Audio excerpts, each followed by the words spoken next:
was not in a frame of mind to understand. Rachakonda CP ఆఫీసులో విచారణకు వెళ్లే ముందు జల్పల్లి నివాసం వద్ద మంచు మనోజ్ మాట్లాడారు.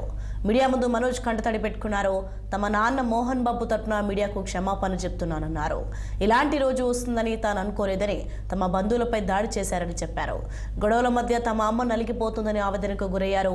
ఎన్ని రోజులు ఆగాను, ఇక ఆగలేనన్న మనోజ్ తమ నాన్న దేవుడని, అయితే ఇప్పుడు చూస్తున్నది తమ నాన్నను కాదన్నారు. తమ నాన్న భుజంపై తుపాకీ పెట్టి తమను కాలుస్తున్నారంటూ పేర్కొన్నారు. ఇక తాను ఇంట్లో డబ్బులు ఆస్తులు అడగలేదని, తనపై అన్యాయంగా ఆరోపణలు చేస్తున్నారని ఆవేదన వ్యక్తం చేశారు.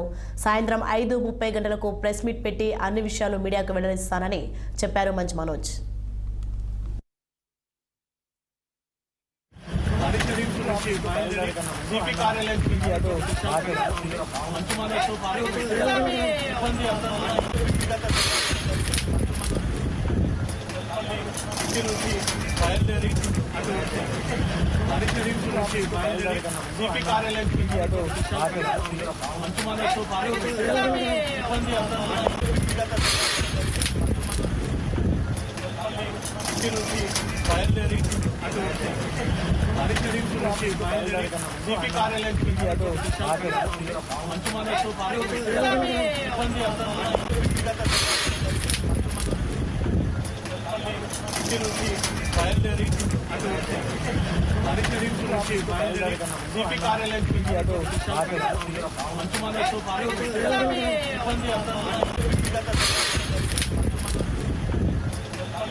ఒప్పంద కార్మికులుగా కొనసాగు